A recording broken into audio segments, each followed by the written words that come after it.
Здравствуйте, в эфире студия 108. И сегодня к нам в гости пришел Томоев Роман Тельманович. Здравствуйте. Здравствуйте, Альмира.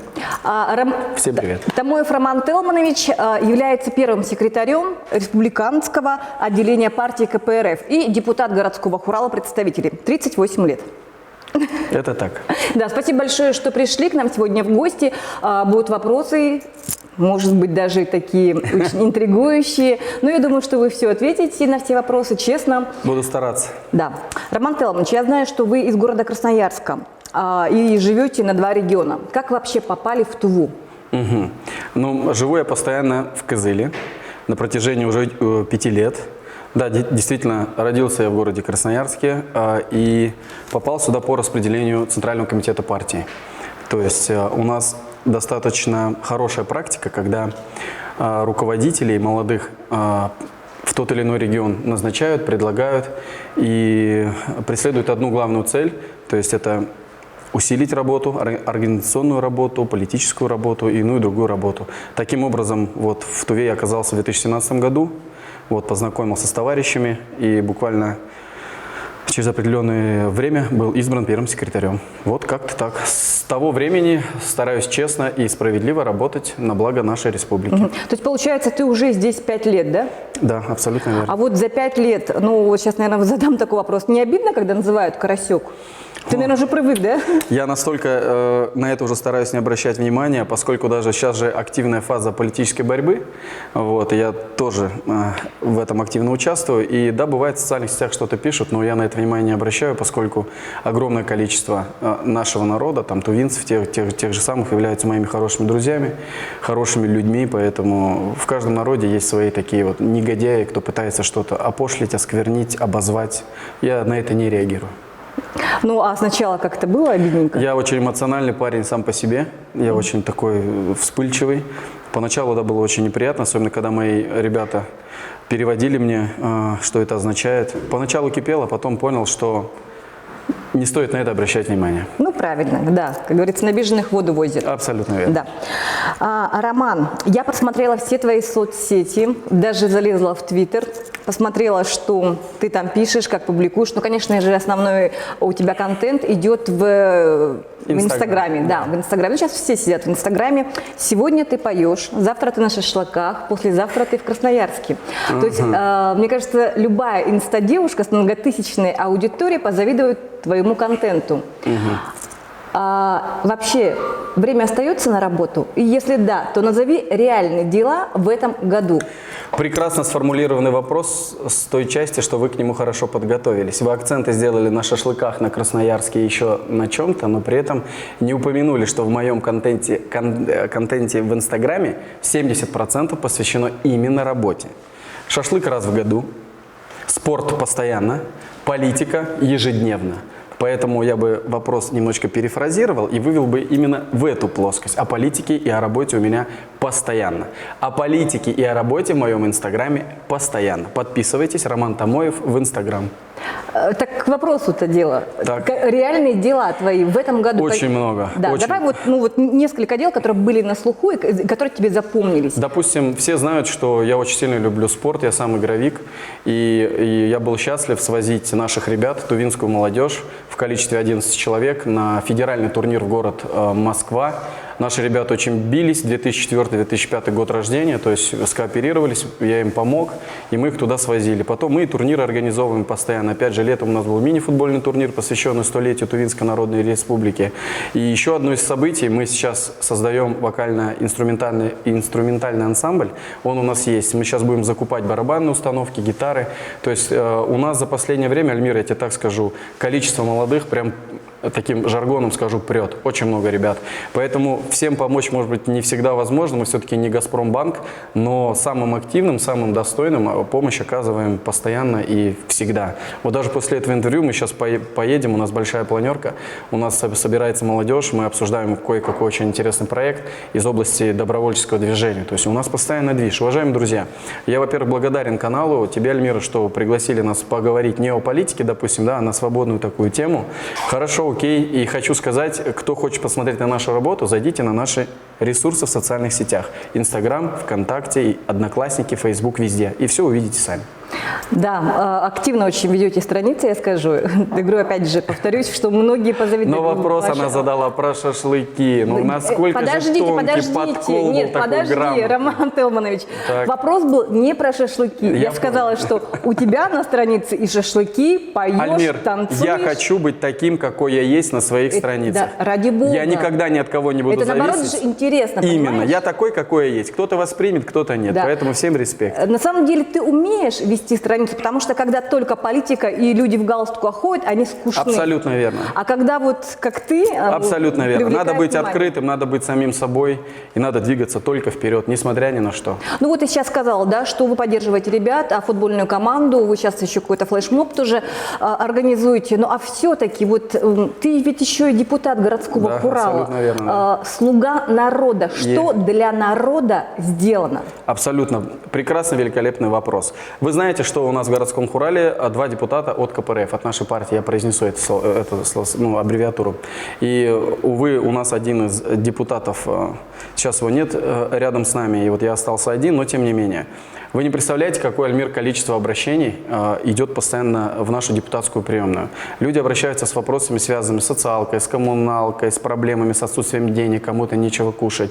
И когда городской Урал принимает бюджет, мы расписываем, какая та или иная территория получает городское финансирование на благоустройство дорог, там еще придомовых территорий, свет там, и масса всего. Денег в бюджете не хватает, поэтому кто что может локально, кто-то грейдировкой дороги занимается, да, конкретно на востоке, кто-то в центре города, там, в южном, там, не знаю, ремонтируют какие-то тротуары, потому что у нас бюджет не резиновый. Если касается меня как депутата, лично из своих средств, своих возможностей, вот помощник мой сидит, помогаем ежемесячно, минимум 5-6 человек точно. Вот именно адресно. Это и финансовая помощь, это может быть организационная помощь, юридическая помощь. Эти вопросы идут постоянно. Вот даже сейчас, когда я ехал к вам на эфир, пришла женщина, попросила помощь, там, связанную с потерей мамы, и она просит ей там оказать кое-какую помощь.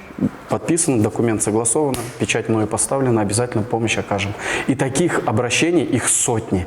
Роман Телманович, а вот скажи, вот я знаю, что ты смотрел наши выпуски с тарологом и физиогномистом. Вот скажи, что совпало, а что нет? Ой, касаемо меня?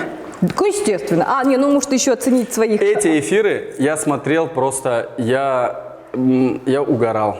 Я смеялся, мне было весело. То есть самую главную задачу вызвать у меня улыбку, вы, как говорится, добились этого. Что касается внутреннего наполнения и содержания, безусловно, не устает тот, кто не работает. Это самое главное. Где-то действительно была какая-то объективные вещи сказаны, связанные с усталостью, с активностью, что я там все для людей. Я не хвалю себя, но я реально так воспитан, поскольку мне не нужны ни какие-то богатства, там, ни тачки, ни дома, ни яхты. Я, если работаю, стараюсь делать это честно. Это было правда. Все остальное, кого-то приукрасили в большем свете, кого-то в меньшем свете. Скажи, совпало? Что-то совпало, что-то не совпало. А что нет? По поводу того, что, допустим, я настолько бедный выдохся, и что я думаю не о том чем-то, и мне надо там, у меня мысли где-то там, за Саянами или еще просто. Это неправда. У меня 99,9% моего эфирного времени в голове – это моя работа. Поэтому в этом плане у меня все ровно. Не знаю, Роман Нет, стоп, опровергните это. Я подтверждения этому не нашел. Нет, Почему? я не буду опровергать, потому что мы не рассказывали ничего нашим специалистам, которые выступали экспертами. Они говорили так, как есть, так, как они... Ради бога, я им за это обычно. благодарен. Это было очень весело и очень круто. Это было неформатно, и поэтому это было очень весело. А когда кто-то начинает в сети говорить, вот ты про того то сказала, про того ты не досказала, а вот это выставили так, я в себе уверен на 100%, поэтому пусть говорят, я же знаю, какой я человек, поэтому за эту тему вам респект. То есть меня все устроило, то есть проблем нет в этом плане вообще. Роман Телманович, ты уже здесь 5 лет. Да. Скажи, за это время был ли какой-то период, когда ты шел на сговор с правительством? Никогда такого не было, говорю открыто в камеру и глядя тебе в глаза. Никогда. Ни за Пытались? что. Переговоры, да, конечно же, это все-таки политический процесс. Были моменты, когда выходили на КПРФ, и не только правительственные люди, и неправительственные люди. Все-таки выборы, люди имеют определенные какие-то, может быть, претензии к кому-то, кто-то имеет какую-то страсть там, стать там, руководителем или еще что-то. Когда, безусловно, это политический процесс. Политика – это вообще искусство переговоров. Конечно же, всякое было, но я считаю, что моя совесть перед тувинским народом чиста. Я никогда никому не продавался, мои товарищи тоже. А вот то, что там тебя бывший глава республики вызывал после твоих высказываний, это как, нормально было? Когда, Или- после каких высказываний? Ну, не высказываний, ты там Интересно, очень, сейчас жарко ты там будет. очень сильно поругался в интернете в адрес своих оппонентов, и, значит, после вот этой публикации, в следующей публикации ты уже с бывшим главой сидишь на приеме него.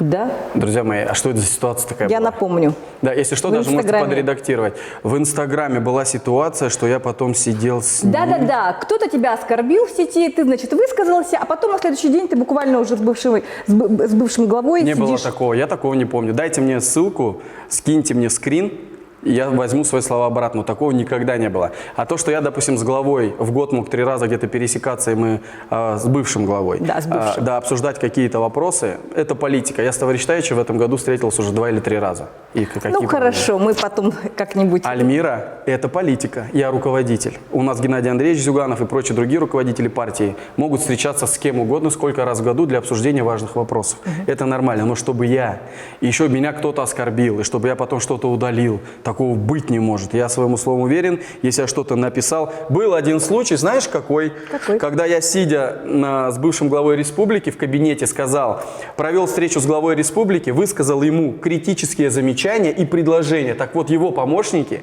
в Инстаграме обрушились на меня в комментариях, как ты можешь главе республики писать слово «критические замечания». А что, какие были И критические у нас замечания? их масса было, это начиная от кадровой работы на местах, это заканчивая у тех же людей, кто принимает ответственные решения в Кажунах, да, что они не живут интересами народа. Я это лично в лицо высказал, это ни для кого не секрет, мы оппозиционная партия. Роман Телемович, ты азербайджанец по национальности. Вот скажи, почему, тебе со стороны все равно виднее, да, как человеку другой национальности, почему в Туве так много пьют? Ты, причем тут уже 5 лет. И ты, наверное, уже изучил этот момент, да? На это все сказывается, опять же, развал великой державы, отсутствие идеологии, отсутствие скрепов, которые могут объединить всех в плане того, чтобы противостоять этой заразе алкоголизму. Когда некоторые говорят, что надо вешать какие-то баннеры, пропагандирующие, что алкоголизм это плохо, алкоголизм это так нехорошо. На самом деле вопрос гораздо глубже. Это и должно этим заниматься государство на самом высоком уровне. Это в то же время и создание рабочих мест. Но это все такие объективные вещи, которые надо понимать. Дайте мужику работу, он не будет пить. Он каждую копейку будет нести в свою семью. Это закон природы. Это не только в Туве, это везде. Тувинский мужик или там, не знаю, тувинский народ, он работоспособный, работящий. Мы помним 60-70-е годы, начало 80-х, когда поля, танды, огромные комбайны, тракторы, все было засеяно пшеницей. Тувинцы работали вообще, А кто виноват-то? Система. Страна развалилась, нет мощной государственной... Ну, а некоторые регионы уже выходят из этого. А почему Тува не может выйти? Потому что у нас 35% людей, это 35% безработицы, не создаются новые рабочие места. Это самая главная проблема. То есть те деньги, которые выделяются, они не такими темпами вкладываются, инвестируются в реальный сектор, в реальное производство, чтобы люди могли иметь работу. И опять же, уровень образования сюда то же самое. Можно переключиться даже быстро на медиков. Почему очень многие молодые медики уезжают? Ну, вчера было сказано, что нужно сделать для того, чтобы они вернулись. Я считаю, что этого крайне недостаточно, потому что инфраструктура, сама система, вот эти вот оптимизация, я правильно сказал? Оптимизация здравоохранения. Это церопласт, о чем вы вчера не говорили, но это является основной головной болью, почему у нас сейчас все так. И, конечно же, не надо забывать, что многое начинается в семье, Альмира. Если в семье есть установка, правильное воспитание, и как бы люди тяжело не жили, если они имеют правильное представление и воспитаны так, они никогда пить не будут. Как бы им тяжело не было, они будут стараться находить работу, как-то крутиться, действовать. Поэтому в этом плане вот 3 этих фактора ключевые. Плохо воспитывают? Я считаю, что человек, если не силен по характеру, он не понимает, что его алкоголизм может просто ниже плинтуса, да, его убить просто. то если он слабый человек, он этому поддается. Роман Толманович, а сколько ты зарабатываешь? Сколько у тебя зарплата? У меня зарплата чуть выше средней по Тувы. Ну, Вот сколько? По Туве 36 тысяч. Хватает? Это не основной же мой заработок, А это что? так, на покрытие внутренних здесь расходов. А что? А чем ты еще зарабатываешь себе на Ну, жизнь? у меня же семья есть, у меня семейный бизнес есть. Ну, тебе 38 лет. Ну да, 38 лет. Они же не будут тебя до старости кормить? А нет, а при чем здесь семейный? Семейный. понимаешь, да, Да, слово семейный? семейный бизнес. Абсолютно верно. Да, это не значит, что меня кто-то кормит. Мы кормим все, потому что это семейный бизнес. Скажи, вот у нас сейчас вопрос, наверное, вот со всеми экспертами, с которыми мы встречаемся, как вывести Туву из бедности? Я отвечу кратко. Должна быть абсолютно новая государственная политика. Не эта система, которая сейчас, а абсолютно новая, основанная на социалистическом подходе в управлении абсолютно всем. Ну, в общем, понятно, что ничего не понятно. Ну, допустим, в частности, вы знаете, у нас в последнее время идут атаки на нашего Павла Николаевича Грудинина. Я был у него в этом народном предприятии, совхозе имени Ленина. Это классический пример того, с чего может начать возрождаться наша страна. Когда ты не воруешь, когда ты каждую заработанную рубль вкидываешь в свое производство, когда у тебя средняя заработная плата тракториста 100 тысяч рублей, когда выделяются трехкомнатные квартиры комбайнеру, беспроцентная ипотека, когда ты строишь у себя же в совхозе социальные предприятия, социально значимые, это получается больницы, детские сады, прекрасный парк, детские площадки. Это и есть социалистический путь хозяйствования, и это можно внедрить по каждой стране. Нужна только воля нашего государства. Все. Но когда воли государства нет, ты будешь, так сказать, постоянно преследоваться, и это будет Короче, очень не сложно воровать, сделать. да? Не воровать. Я считаю, что если берем цифру 100, вот давайте просто возьмем цифру 100. Из этой цифры 100, которая должна идти на развитие народа, развитие нашей страны, смело где-то полтинничек просто отрезайте, который уйдет просто в трам-тарарам. 50 – это минимум. А вот только этот полтинник уже идет на какие-то инфраструктурные проекты, и то А делается может, это как в некачественно. Китае всех Скажу убивать? честно, нет, дело не в убивать.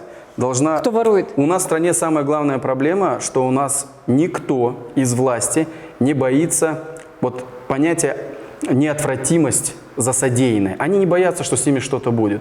Но я приму такое-то решение, сворую там денег, меня прикроют, меня закроют. Никто, неотвратимости наказания нет. Вот самая главная проблема нашей страны.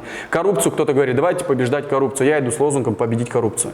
Как победить коррупцию? Минимизировать хотя бы, это возможно будет сделать. А все остальное, это уже от народа зависит. Да.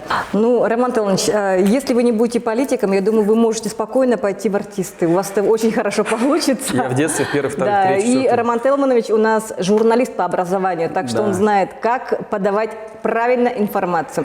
Спасибо вам большое, что приняли Альмирович, участие. спасибо большое, спасибо. До новых Честер встреч. Дем. Я Да, думаю, до новых что встреч. это не последняя наша встреча. Да, я тоже на это надеюсь.